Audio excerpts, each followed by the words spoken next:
नमस्कार दोस्तों। आज मैं पंडित जवाहरलाल नेहरू के बारे में कुछ पढ़ रहा था, उसके बारे में आप लोगों के साथ शेयर करना चाहूँगा। ये बात है 1947 की, जब हिंदुस्तान आज़ाद हुआ और उसके बाद 1951-52 में जब भारत के पहले चुनाव हुए, तो उसके बाद जब जवाहरलाल नेहरू चुनाव जीतकर जो है कांग्रेस पार्टी आई और जवाहरलाल नेहरू प्रधानमंत्री बने, तो वो जब ब्रिटेन के एक राजनेता से मिले तो उन्होंने कहा कि मिस्टर नेहरू, आप जो है हमारे समय में आप कितने साल तक जो है जेल में रहे। तो नेहरू जी ने जवाब दिया कि लगभग जो है मैं 10 साल तक आपके शासनकाल के दौरान जेल में रहा हूँ। तो उन्होंने कहा कि तब तो आपको जो है अंग्रेज़ों से और हमसे नफ़रत होगी। तो नेहरू जी ने मुस्कराते हुए जवाब दिया कि नहीं, मुझे नफ़रत नहीं है, मैं नफ़रत नहीं पालता किसी के प्रति। तो उन्होंने कहा कि अरे ऐसा कैसे। तो पता है आगे जो है नेहरू जी ने क्या कहा। उन्होंने कहा कि अगर नफ़रत पालने वाले अगर हम होते तो शायद हमारा पूरा हिंदुस्तान महात्मा गांधी को राष्ट्रपिता नहीं मानता। तो ये बात सुनकर वो राजनेता चर्चिल जो थे ब्रिटेन के, वो काफ़ी सख्ते में पड़ गए। उन्होंने सोचा कि ऐसा क्यों, इस तरह की बात आपने कैसे कही। तो उन्होंने कहा कि जो बापू यानी कि महात्मा गांधी, जिन्होंने पूरी दुनिया को सत्य और अहिंसा का पाठ पढ़ाया, उनको हमारे देश ने जो है राष्ट्रपिता माना है। जिन्होंने पूरी दुनिया के गुस्से को, झगड़े को और तिरस्कार को जो है ये कहा है कि नहीं, आप इसको जो है प्रेम में बदल सकते हैं, अहिंसा में बदल सकते हैं। और इस चीज़ के बदलाव की शुरुआत अगर किसी ने की है तो महात्मा गांधी ने की है, और पूरी दुनिया को ये संदेश दिया है कि सत्य और अहिंसा के बल पर चलकर भी आप अपने अधिकार किसी से भी छीन सकते हैं। जैसे बापू ने अपने सत्य अहिंसा पर चलकर अंग्रेज़ों से पूरा हिंदुस्तान की आज़ादी छीन ली। तो ये बात सुनकर जो है अंग्रेज़ काफ़ी सख्ते में पड़ गए। वो सोचने लगा कि वाकई हिंदुस्तान में बहुत मोहब्बत है। और नेहरू जी का ये जवाब जो है सुनकर भी काफ़ी अचंभित था कि देश का प्रधानमंत्री इस तरह की बात कह रहा है उन अंग्रेज़ों के बारे में जिन्होंने हिंदुस्तान पर 200 साल तक राज किया और लोगों को बीच में नफ़रत फैलाई, बांटा, फिर भी जो है आज हिंदुस्तान के लोग प्रेम और सत्य, अहिंसा और नफ़रत की बात को नहीं मानते। तो ये चीज़ जो है नेहरू जी के अंदर थी और उनके विचार गांधी जी से हमेशा मिलते जुलते रहे हैं।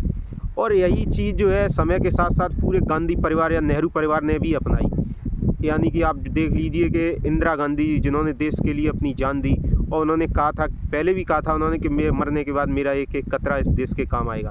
इंदिरा गांधी जो अगर लेडीज़ के रूप में देखा जाए तो वो हिंदुस्तान की सबसे मजबूत राजनेता अब तक की, और ना अभी तक कोई ऐसा हुआ है। इतनी मजबूत राजनेता, महिला राजनेता हुई हैं कि उनके बराबर कोई नहीं हो पाया। उसके बाद राहुल गांधी और उनके पिता जो है राजीव गांधी ने भी जो है देश के लिए बहुत सेवा की, और उनके नेतृत्व में कांग्रेस ने बहुमत हासिल किया था राजीव गांधी के।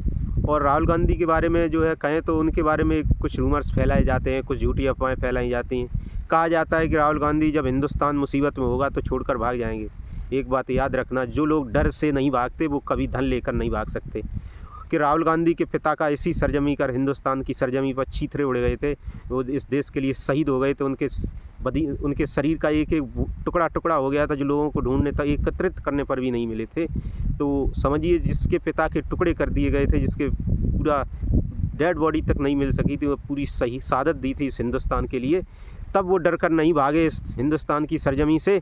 तो क्या आपको लगता है कि जब जो है धन मिलेगा तब वो भागेंगे? जो लोग डर से नहीं भागते हैं वो लोग धन लेकर कभी नहीं भाग सकते। वो हिंदुस्तान के, वो चाहते तो उस समय भी हिंदुस्तान छोड़कर जा सकते थे जब उनके पिता का मर्डर हुआ।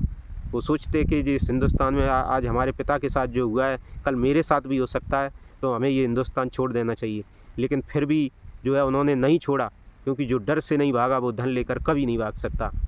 तो ये एक जो है राहुल गांधी के बारे में भी हमें लोगों को सोचना चाहिए कि उनके परिवारों ने हमेशा शहादत दी है। नेहरू से लेकर आज तक हमेशा मोहब्बत का संदेश देते आ रहे हैं ये लोग। राहुल गांधी आज से जो है लगभग 60-65 साल पहले नेहरू जी ने चर्चिल से कहा था कि हम हिंदुस्तान के लोग किसी से नफ़रत नहीं करते, और आज 2022-23 आ गई, आज राहुल गांधी जो है पूरे देश में जो है एक यात्रा लेकर निकले हैं जिसमें यही संदेश दे रहे हैं कि नफ़रत को ख़त्म करो और मोहब्बत को गले लगाओ। तो ये सोच कांग्रेस पार्टी की जो रही है उसको राहुल गांधी अपना रहे हैं। तो मुझे लगता है कि इस तरह के नेता पे हमें भरोसा करना चाहिए, जो लोगों को जो है जोड़ने की और लोगों को प्यार और मोहब्बत से रहने की बात करते हैं। ये कांग्रेस पार्टी की जो सोच रही है उससे मुझे जो पूरा उनका इतिहास पढ़ा है उसमें जो है मुझे सीखने को मिला है कांग्रेस पार्टी के बारे में। तो मैं बताना चाह रहा था, आप लोगों से शेयर करना चाह रहा था। आपको शेयर किया है, अगर आपको अच्छा लगा है तो कमेंट करके प्लीज़ ज़रूर बताएं। Thank you.